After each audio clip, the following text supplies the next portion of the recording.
제가 봉독해 올리겠습니다. 그는 몸인 교회의 머리시라.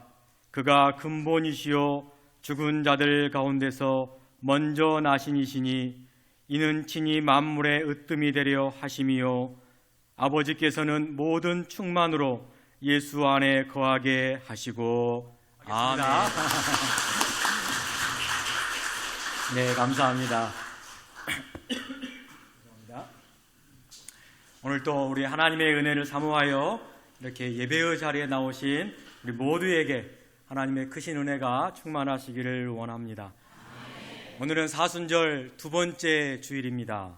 우리 모두 예수 그리스도를 우리의 삶 가운데에 깊이 묵상할 수 있는 한 주간이 되시기를 소망합니다. 여러분 커피 자주 드시죠? 네. 커피를 즐겨 드시는 분들 사이에 커피의 기준이 되는 미국의 브랜드가 하나 있습니다. 초록색 여신이 그려져 있는 브랜드인데요. 그 커피보다 커피가 맛있으면 맛있는 커피, 그 커피보다 맛이 없으면 맛 없는 커피라고 요즘 젊은이들이 커피의 기준을 그렇게 분류한다라고 합니다. 바로 스타 땡스 맞죠?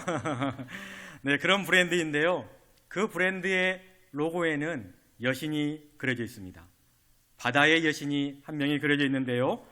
그녀의 이름을 여러분들이 아실런가 모르겠지만 그녀의 이름은 세이렌이라는 바다의 여신입니다. 세이렌 하니까 여러분들이 생소하는데 119 자동차나 아니면 순찰차가 소방차가 출동하면서 울리는 그 소리가 뭐죠? 사이렌 소리 맞습니다. 이 사이렌은 영어식 표현이고 그리스어의 표현이 바로 세이렌이라는 여신의 이름입니다. 그래서 사이렌이 울리면 우리가 좀 길을 터주고 비켜주고 그렇지 않습니까? 이 세이렌이라는 여신은 원래 이탈리아 저 서부 해안 절벽에서 그 해안을 협곡을 빠져나가는 선원들을 감미로운 노랫소리로 유혹을 하고 노래를 부르면서 지나가는 선원들이 또 암초에 걸리도록 그래서 파선이 되도록 하는 유혹하는 여신입니다. 그녀의 모습은 반인 반수인데 반은 여성의 모습으로 또 하반신은 새나 물고기의 모습으로 존재한다라고 합니다. 그 지역을 지나가는 선원들은 이 사이렌의 감미로운 유혹의 음악 소리 듣기만 해도 매료를 당하기도 하고 노를 젓는 선원들이 배에 걸려 파손되기도 하고 그래서 목숨을 잃기도 하는데요. 그런데 이 사이렌의 감미로운 노래소리를 극복한 두 명의 인물이 존재하고 있습니다. 한 명은 율리시스라는 사람인데요. 이는 이 사이렌의 소리를 너무나 듣고 싶어 했습니다. 그런데 목숨은 잃기 싫고 목소리는 듣고 싶고 그래서 지혜를 낸 것이 선원들에게 저 배 밑에 있는 노를 저는 선원들에게는 밀랍으로 귀를 다 막게 했습니다. 귀를 다 들리지 않도록 막게 했고 본인은 그 소리를 듣고 싶어서 귀는 열었지만 혹시 내가 매료될까 봐 나를 이 돛에 꽉 매어 결박시켜달라라고 하고 항해를 시작했습니다. 드디어 이 사이렌의 소리가 들렸지만 선원들은 밀랍으로 된 귀를 막았기 때문에 무사히 노를 저어 그 해협을 통과하였고 이 율리시스라는 사람은 그 소리를 들었지만 결박된 모습 때문에 매료되지 않고 무사히 탈출할 수 있었습니다. 그런데 또 다른 인물이 있습니다. 바로 오르페우스라는 인물인데요. 이 오르페우스라는 인물은 다른 방식으로 통과를 하였습니다. 그는 유혹을 극복하기 위하여 자신이 직접 자신의 달란트인 하프를 연주하면서 자신의 목소리로 사이렌의 그 음악보다 더 크게 노래를 부르며 선원들까지 그 자기의 소리를 듣도록 한 거였습니다. 그랬더니 선원들은 이 세이렌의 소리보다는 이 오르페우스의 하프와 그 목소리 때문에 그 목소리가 이미 더 크고 감미로웠기 때문에 사이렌의 목소리를 듣지 못하고 아무런 영향 없이 그 해협을 무사하게 통과했다라고 합니다. 우리가 신앙생활을 하거나 이렇게 모든 모임 가운데 또 우리의 삶 가운데 마주하게 되는 이처럼 유혹이나 아니면 잘못된 거짓된 가르침 지식이 있을 때 마치 그런 것들은 이 사이렌의 감미로운 소리와도 같습니다. 듣고 있으면 나도 모르게 어느새 빠져들기 쉽고 처음 듣기에는 너무 감미롭기 때문에 순간 들어보고 싶기도 하고, 그런데 우리는 이 사이렌의 이 소리에 언젠가는, 아니 그 즉시 그 소리가 들릴 때 그 유혹에서 빠져나와야 하는 자들이 바로 우리인 줄 믿으시길 바랍니다. 그래서 빠져나오는 방법은 두 가지가 있지요. 하나는 율리시스의 방법, 귀를 막고 자기를 동요매는 방법이 있고, 또 하나는 오르페우스의 방법이 있습니다. 여러분은 어떤 방법을 선택하시겠습니까? 나를 더 억제이고 귀를 막으면서 무사히 통과하시겠습니까? 아니면 스스로가 더 좋은 연주와 더 좋은 목소리와 달란트로 그 사이렌의 소리를 아예 들리지 않도록 묻히게 하시겠습니까? 오늘 본문은 바울 사도가 예배소에서 목회를 했을 때 그의 귀한 동역자인 에바브라라는 사람이 자신의 고향에 있는 교회, 이 골로새 교회가 지금 유혹 가운데, 거짓 가르침 가운데에 아주 힘들어하고 있다는 사실을 바울 사도에게 편지를 써서 알리자, 사도 바울은 비록 몸은 로마의 옥중에 갇혀있고 매여있는 몸이지만 예정이 있어서 에바브라가 그 고향 교회의 환경을 알리자 그들을 돕고자, 그 교인들을 생각하여서 도움을 주고자 써 내려간 서신서가 오늘 우리가 읽었던 골로새서입니다. 골로새 교회는 이 잘못된 가르침 가운데 교회가 평안을 위협받고 있었습니다. 복음 외에도 많은 사상들이 침투하여서 다른 것들을 혼합하면서 혼합주의를 이루는 교회가 되어버렸습니다. 무엇보다도 더 심각한 것은 교회 안에 복음, 예수 그리스도의 복음이 충분하지가 않다, 예수님의 복음은 불충분하다라고 하는 논리로 많은 교인들이 혼란에 빠져 있고 유혹에 빠져 있는 상황이었습니다. 이러한 환경 가운데 사도 바울은 골로새 교회를 향하여 그 어려움, 그 유혹에 귀를 막지 말고, 이단이란 사상이 무서우니 나를 가만히 옥죄이지 말고 오르페우스의 방법처럼 더 확고한 진리, 더 큰 진리, 더 깊은 진리를 붙잡고자 하는 마음에 맨 처음 오늘 1장 이 서두에 하나님의 형상과 예수 그리스도가 우리 신자들의 모임, 우리들 가운데 머리가 되신다라는 사실을 오늘 서신서를 통하여 우리에게 전달을 하고 있습니다.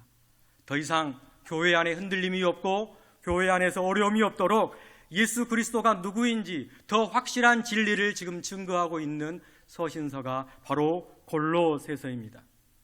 우리가 지난주 예배 때 이런 말씀을 함께 나누었습니다. 우리가 겸손하여집시다. 교만해지지 맙시다. 믿음의 분량대로 지혜롭게 생각하면서 몸에는 많은 지체가 있음을 우리가 서로 알고, 서로 옆에 있는 장로님, 옆에 있는 권사님, 우리 집사님들과 함께 서로 지체가 되어보자라고 제가 설교를 하였습니다. 여러분 기억하시지요? 그러면서 제가 한마디를 했습니다. 우리 지체된 각각의 사람들은 어디에 붙어 있어야 하는지가 굉장히 중요하고 우리의 머리가 누구이신지가 중요합니다 라고 했는데, 오늘은 사순절 두 번째 주일입니다. 우리의 머리 되신 예수 그리스도를 우리가 함께 2주간 묵상하면서 우리에게 찾아오는 유혹도 있고 어려움도 있고 고난도 있고 역경도 있지만 그 예수님 한 분 때문에 우리가 승리할 수 있는 삶을 살아가기를 원합니다. 그렇다면 우리가 믿는 주님은 누구신가? 오늘 이 시간에 함께 알아보기를 원합니다. 첫째로 우리의 예수님은 교회의 머리가 되십니다. 교회의 머리이십니다. 다른 말로 교회를 지배하시는 분이시다라는 것입니다. 머리는 몸을 지배하고 있지요. 그리고 몸은 마땅히 머리의 지배를 받아야 살아갈 수 있습니다. 각각의 지체는 그래서 머리에 속해 있어야 되고 머리 지배 아래에 있어야 합니다. 그런 사도 바울은 이미 에베소서 1장 22절에 이런 표현을 했는데요. 모든 통치, 지배지요. 모든 통치, 권세, 능력과 주권, 이 모든 단어들이 지배의 속성이라고 합니다. 왜냐하면 당시의 로마 제국시대에 로마 황제의 아래의 모든 나라들은 황제가 신과 같은 존재였고 그 황제의 엄청난 막강한 힘 때문에 주변의 국가들이 운명을 황제의 그 한 사람 때문에 운명을 맡기기도 하였습니다. 당시의 로마 황제의 권세는 엄청 어마어마했습니다. 그의 군사력은 막강했습니다. 많은 주둔지에 파병이 되어 있어서 이 황제의 말 한마디면 바로 공격을 할 수 있습니다. 또한 그의 행정력은 어떻습니까? 법률을 제정도 하는 입법부도 있고 판결을 하는 사법부도 이 로마의 황제 가운데 다 있었습니다. 행정관리를 임명하고, 종교적으로 어떻습니까? 황제가 신이다라고 숭배하라고 가르쳤고, 문화적으로도 모든 음악, 건축, 도로, 모든 문화적 사회적인 것이 황제에 의해서 만들어졌고 창조되었고 황제에 의해서 건설이 되었습니다. 이러한 사실을 예수님 당시에 이 팔레스타인 이 지역에 살고 있는 많은 사람들, 그 당시에 1세기의 교회 공동체 그리스도인들은 뼛속까지 그 지배라는 게 무엇인지 잘 알고 있는 사실입니다. 이게 바로 지배하는 지배의 속성입니다. 한마디 명령이면 뭐든지 다 할 수 있는 그러한 능력, 주권 말입니다. 그렇기에 황제만 사용할 수 있는 단어가 하나 있었습니다. 황제가 자신의 아들을 출산하거나 아니면 자신들이 파견한 그 주둔지에서 다른 나라와 전쟁을 해서 승리를 했을 때, 아들을 낳고 전쟁에 승리했을 때 기쁘지 않습니까? 그래서 그 기쁜 소식이라는 단어, 헬라어로 유앙겔리온이라고 하는데 그 단어는 황제만이 사용할 수 있는 전유물이었습니다. 유앙겔리온이 오늘날 기쁜 소식, 우리에게는 복음이라고 우리가 번역해서 사용하고 있는데, 그 단어는 그 당시에는 황제만 사용할 수 있는 단어였습니다. 일반인이 사용할 수 없었습니다. 그런데 마가복음을 기록한 저자 마가는 자신이 복음서를 맨 처음 기록하면서 첫 문장을 이렇게 써내려갔습니다. 하나님의 아들 예수 그리스도의 복음의 시작이라. 아멘. 황제의 그 권세, 말만 하면 목숨까지도 한 나라도 전멸할 수 있는 그 권위를 알고 있는 자가 감히 복음의 시작을 황제만이 쓸 수 있는 유앙겔리온이라는 단어를 시작하여 기쁜 소식을 시작하겠다라고 써내려가는 상황이 이해가 되지 않고 상상하기 힘든 일이 됨이 분명합니다. 이러한 상황 가운데 사도 바울은 어려움이 있는 그 골로새 교회 교인들에게 너희들이 지금 뼛속까지 알고 있는 그 통치, 그 권세, 그 능력, 그 주권이 이제는 황제에게 있지 않다. 더 이상 황제에게 있는 것이 아니라 예수 그리스도 이름 안에 있으며 그 모든 것이 그리스도에게 속해 있다라고 지금 선포해 버리는 것입니다. 함께 예배하고 있는 우리 성도 여러분, 우리가 사순절기를 둘째 주를 맞이하여 보내게 되었는데요, 이 주간에는 그 예수 그리스도의 지배를 여러분들이 한번 묵상해 보시기를 원합니다. 예수 그리스도의 통치는 전 우주적인 통치입니다.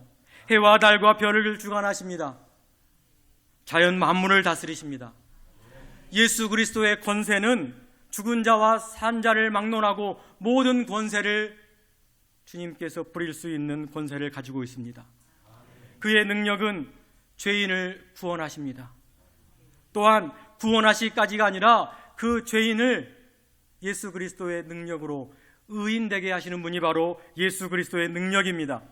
그리고 그의 이름은 얼마나 힘이 있는지 죄인된 우리가 예수 그리스도의 그 이름으로 하나님께 기도할 수 있는 것 아닙니까? 이건 우리에게 엄청난 신비입니다. 죄인이 어떻게 하나님의 이름을 부르며 기도합니까? 그러나 예수 그리스도의 이름 때문에 우리가 기도할 수 있는 것 아니겠습니까? 예수님의 그 지배력이, 그 통치력이 우리 여천중앙교회 가운데, 또 여러분의 가정 가운데, 그리고 여러분 심령이 가난한 저와 여러분 가운데 넘쳐 흐르는 한 주간이 되기를 주님의 이름으로 축원합니다. 두 번째는요, 예수님은 모든 것의 근본이 되십니다. 근본. 다른 말로 하면 모든 것의 뿌리가 되신다라고 표현을 할 수 있는데요, 이미 미가 선지자, 예수님 오시기 전 구약시대에 주님 전 730년경에 이미 이렇게 예언하였습니다. 베들레헴 에브라다야, 너는 유다 족속 중에 작을지라도 이스라엘을 다스릴 자가 내게서 내게 나올 것이라. 그 다음 문장이 중요한 문장인데요. 그의 근본은 상고에, 그의 근본은 역사 가운데 있다라고 하면서 그게 영원히 있느니라 라고 이미 예언을 하였고, 바울 사도 역시 신약 성경 가운데 빌립보서에서 예수님을 가리켜 그는 근본 하나님의 본체시다라고 고백을 하였습니다. 심지어 오늘 본문에서는 죽은 자들 가운데서 먼저 살아나신 것조차 근본이 되신다라고 표현을 하고 있는데요. 사실 역사적으로 살펴보면 우리 예수님이 죽었다 살아나는데 1번은 아닙니다. 첫 번째 사건은 아닙니다. 이미 구약의 열왕기상에 등장하고 있는 사르밧 과부의 아들이 죽었다가 엘리야의 기도로 이미 다시 살아나 있었습니다. 또한 야이로의 딸도 죽었다가 살아났습니다. 여러분이 잘 아는 거지 나사로도 죽었다가 무덤에 갇혔다가 다시 살아났습니다. 하지만 바울 사도는 오늘 골로새서를 써내려가면서 우리에게 이렇게 이야기합니다. 그런데 이 모든 것 가운데 주인이 되시고 근본이 되시는 분은 바로 예수 그리스도뿐이다. 왜냐하면 진정으로 새롭게 부활하신 분은 우리 주님만 가능하셨기 때문이고 지금도 살아계셔서 우리와 함께 하시며 역사하시기 때문이다 라고 이야기합니다. 아멘. 여러분, 초대교회 성도들은 이미 십자가와 부활을 눈으로 본 자도 있고 실제로 목도한 사람도 많이 있습니다. 그렇기 때문에 그들이 생각하는 이 생명, 이 근원에 대해서는 우리와는 조금 입장이 다릅니다. 예수 그리스도가 부활하심을 친히 목격했기 때문에, 아니 주변에서 이야기한 걸 들었기 때문에, 보았기 때문에 그분 안에가 진정한 생명이 있구나, 죽었다가 다시 살아난 그 능력이 그분에게 있구나라는 것을 체험하고 들었던 자입니다. 그래서 죽은 자들 가운데 먼저 살아난 분도 역사적으로는 첫 번째가 되지 않을지라도 그 근본이 된다라고 마땅히 우리에게 고백을 하고 있습니다. 한때 우리나라에도 족보찾기 운동이 한창일 때가 있었습니다. 그래서 막 가문마다 돈을 걷어서 족보를 만들기도 했는데요. 우리나라에 성씨가 몇 개 있는지 아십니까? 제가 조사를 해봤는데요. 일부 예배드린 분들은 정답을 알고 계시는데 우리나라의 성씨가 287개라고 합니다. 놀라지 않습니까? 그리고 성씨를 이루는 본관이 3,000개가 된다고 해요. 3,000개. 그래서 제가 찾아봤습니다. 기역으로 시작하는 성씨가 어떤 성씨가 있길래 그러나 봤더니 기역으로 시작한 성씨가 40개. 굉장히 많지요. 그래서 찾아봤습니다. 가씨도 있고요, 간씨도 있고요, 갈씨도 있고, 감씨도 있고, 강씨는 5개나 됩니다. 와, 참 많은데요. 왜 우리가 이렇게 뿌리를 찾습니까? 어디로부터 왔는지 우리의 그 근본을 찾기 위해서 우리가 뿌리를 찾습니다. 여러분, 예수님이 우리의 근본이 되십니다. 왜냐하면 그에게 생명의 근원이 있기 때문입니다. 그분이 다시 살아나셨기 때문입니다. 그래서 골로새 교회에 어려움이 있지만 그 가운데 그분 한 분만으로 충분하지 못하다라는 이단들의 설파와 거짓 가르침을, 그 논리 가운데 사도 바울은 아니다, 뿌리를 찾아보니 근본은 바로 예수 그리스도이시고 산자와 죽은 자들 가운데 근본이시기 때문에 예수 그리스도 한 분만으로 모든 게 충분하다라고 설파를 하고 있습니다. 여러분 삶 가운데 근본은 어디에 있습니까? 우리 교회의 근본은 어디에 있습니까? 여러분에게 찾아온 고난이 있고 역경이 있고 힘듦이 있고 여러 가지 번뇌가 있을지라도 그걸 해결할 수 있는 근본은 누구에게 있습니까? 이 주간 여러분 스스로가 스스로에게 묻고 또 물어보시면서 근본이 되신 예수 그리스도를 한 주간 또 묵상해 보시기를 바랍니다. 아멘. 셋째로는 예수님은 만물의 으뜸이 되십니다. 아멘. 다른 말로 최고의 자리를 자리 잡으셨다. 최고의 자리를 잡으셨다라는 의미인데요. 왜 으뜸이 되시느냐? 성경은 이야기합니다. 창조 때부터 함께 계셨기 때문에 으뜸이 된다 합니다. 그래서 요한복음을 기록한 요한은 태초에 말씀이 계시니라. 그 말씀은 곧 예수 그리스도시다 라고 밝히고 있는데, 우리 주님이 으뜸이 되는 이유는 창조 때부터 함께 계셨기 때문이고 모든 것을 창조에 동참하신 분이시기 때문에 만물의 근본이 될 수 있으신 분입니다. 왜 으뜸이 되시느냐? 하나님과 동일 본질이시기 때문입니다. 그렇기 때문에 우리의 죄를 사할 수 있는 능력이 있는 분입니다. 원래 죄는 하나님만이 사할 수 있는데 그분과 동등 본질이기 때문에 예수 그리스도도 죄를 사할 수 있는 우리의 최고의 으뜸이 되십니다. 왜 으뜸이 되시느냐?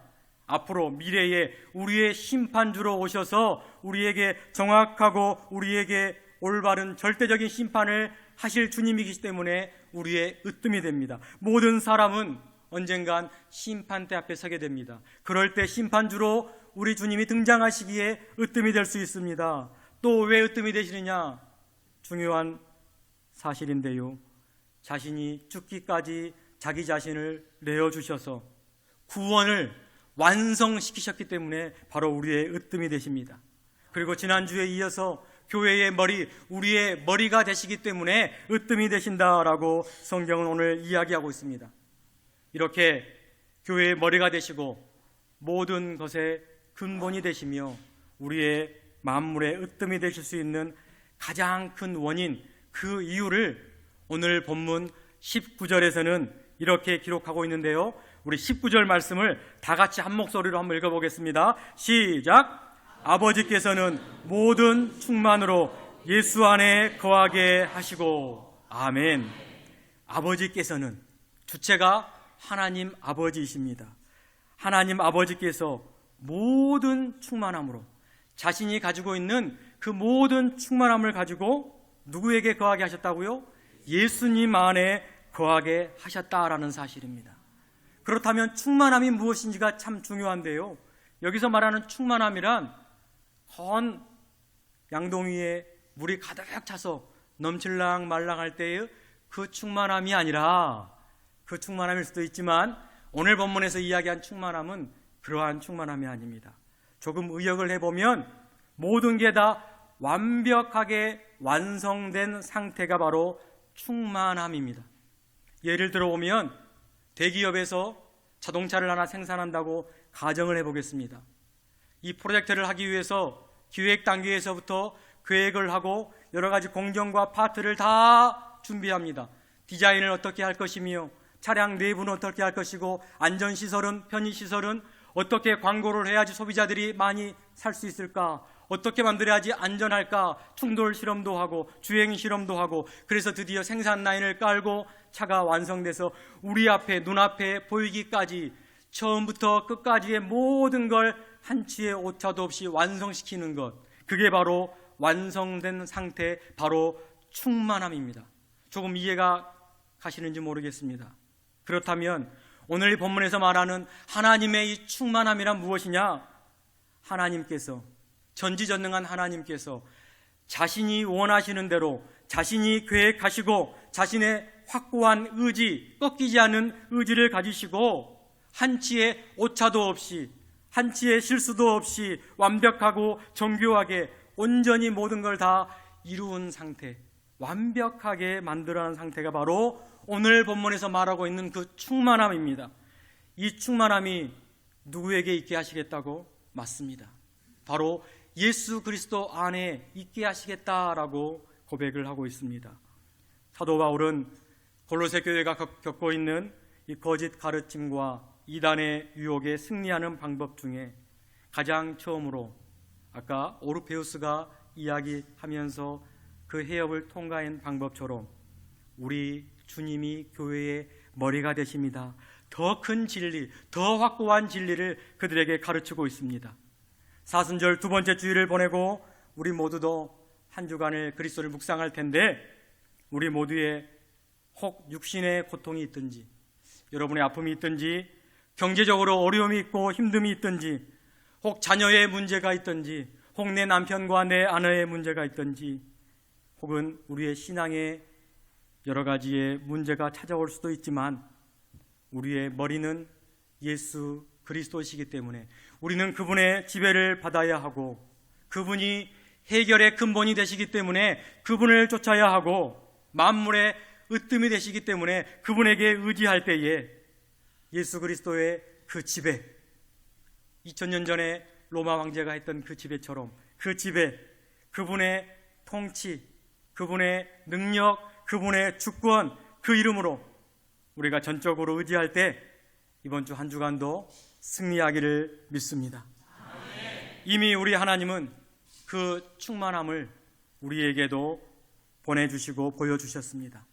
그래서 지금 우리가 오늘 이 예배의 자리에 앉아 있을 수 있는 것 아니겠습니까? 우리가 바로 산 증인입니다. 하나님의 충만함이 없었다면, 하나님의 그 계획하심과 하나님의 그 의지가 없었다면 우리가 이 자리에 있을 수 없는 자들입니다. 그렇기 때문에 여러분, 이번 한 주간도 당당하게 기뻐하시기를 바라고, 여러분이 감사하시기를 바라고, 더욱더 주님의 이름으로 기도할 수 있는 저와 여러분 되시기를 주님의 이름으로 축원합니다.